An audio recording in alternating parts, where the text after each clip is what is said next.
भक्ति की संभावना केवल तभी हो सकती है जब आपको कुछ खुद से बड़ा विशाल लगने लगे। अगर आप खुद में भरे हुए हैं तो भक्ति की कोई गुंजाइश ही नहीं है। सवाल यह है कि भक्ति का अभ्यास कैसे किया जाए। यह अभ्यास की जाने वाली चीज नहीं है। अगर आप भक्ति का अभ्यास करते हैं तो यह निश्चित रूप से नकली होगा। इसका कोई लाभ नहीं। भक्ति की संभावना केवल तभी हो सकती है जब आपको कुछ खुद से बड़ा विशाल लगने लगे। अगर आप खुद में भरे हुए हैं तो भक्ति की कोई गुंजाइश ही नहीं है। क्या बड़ा है, आप या वह भोजन जो आपकी प्लेट में है? आप उस भोजन की वजह से ही बड़े हुए हैं जो आप खाते हैं। क्या ऐसा नहीं है? आप कितने बड़े हो गए हैं यह उस भोजन पर निर्भर करता है जो आप खाते हैं। तो अगर आप भक्त बनना चाहते हैं तो 1 घंटे में कम से कम एक बार अपने पूरी सजगता के साथ किसी चीज या किसी व्यक्ति के सामने झुक जाएं। बहुत से लोग यह प्रश्न करते हैं, भक्ति कैसे करें? क्या केवल मंदिर जाकर पूजा करना ही भक्ति है या इसके और भी कई रूप हैं? भक्ति शब्द का अर्थ है पूर्ण प्रेम और समर्पण के साथ ईश्वर का स्मरण करना।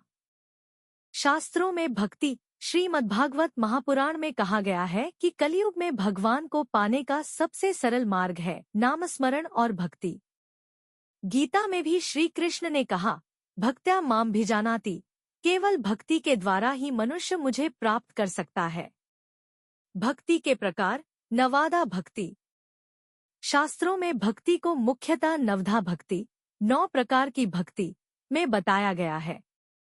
1. श्रवण भक्ति, भगवान की कथा भजन और कीर्तन सुनना। 2. कीर्तन भक्ति, ईश्वर का नाम गाना और गुणगान करना। 3. स्मरण भक्ति, हर पल भगवान का स्मरण करना।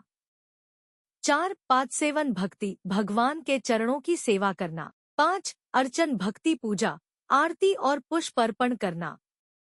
6. वंदन भक्ति, भगवान के सामने नतमस्तक होकर प्रणाम करना। 7. दास्य भक्ति, स्वयं को भगवान का सेवक मानना। 8. साख्य भक्ति, ईश्वर को अपना सखा मित्र मानकर उनसे प्रेम करना।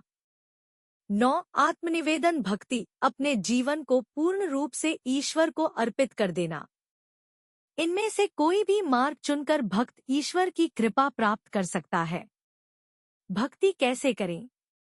Practical steps. 1. मन को शांत करें। भक्ति की शुरुआत मन को नियंत्रित करने से होती है। जब मन चंचल होता है तो ध्यान और पूजा करना कठिन हो जाता है। प्रतिदिन सुबह और रात को 5-10 मिनट ध्यान लगाएं। गहरी सांस लेकर भगवान का नाम जपें।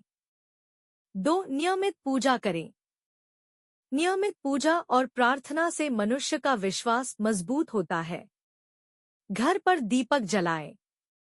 भगवान को फूल, फल और जल अर्पित करें। आरती गाएं। 3. ईश्वर के नाम का जप करें।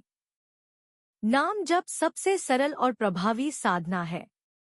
राम राम, हरे राम, नमः शिवाय जैसे मंत्रों का जप करें। दिन में कम से कम 108 बार नाम जप का संकल्प लें। 4. भजन और कीर्तन करें।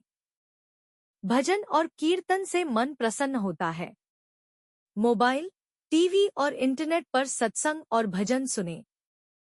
परिवार या मित्रों के साथ सामूहिक भजन करें। 5. सत्संग का सहारा लें। सत्संग, संतों और सज्जनों की संगति से जीवन में सकारात्मक परिवर्तन आता है। सप्ताह में कम से कम एक बार सत्संग या कथा सुनें। संतों के उपदेशों को जीवन में लागू करें। 6. सेवा भाव रखें। भक्ति केवल ईश्वर की पूजा तक सीमित नहीं है। गरीबों को भोजन कराना, बीमारों की सेवा करना, किसी जरूरतमंद की मदद करना भी भक्ति है। 7. हर परिस्थिति में भगवान को याद करें। सुख में ईश्वर का धन्यवाद करें और दुख में उनसे शक्ति मांगे। यही सच्ची भक्ति है। 8. लोभ और अहंकार त्यागे। अहंकार, क्रोध, ईर्ष्या और लोभ भक्ति के सबसे बड़े शत्रु हैं। जब मन शुद्ध होता है तभी भक्ति सफल होती है। भक्ति का महत्व। भक्ति से मनुष्य को आंतरिक शांति मिलती है। यह पापों का नाश करती है। आत्मा का शुद्धिकरण होता है। मनुष्य में सकारात्मक सोच पैदा होती है। ईश्वर की कृपा और मार्गदर्शन मिलता है। जीवन के कठिन समय में साहस और शक्ति मिलती है। जीवन में भक्ति अपनाने के आसान उपाय। एक, सुबह उठकर सबसे पहले भगवान का नाम लें। 2, दिन में कम से कम एक बार भजन या मंत्र सुनें। 3, परिवार के साथ मिलकर पूजा करें। 4, प्रतिदिन एक अच्छा काम सेवा भाव से करें। 5, सप्ताह में एक दिन व्रत या साधना करें। 6, मोबाइल और सोशल मीडिया पर समय बर्बाद करने के बजाय आध्यात्मिक सामग्री देखें। भक्ति से मिलने वाले लाभ। मन का तनाव और चिंता दूर होती है। जीवन में आनंद और संतोष मिलता है। कठिन परिस्थितियों में भी धैर्य और साहस बना रहता है।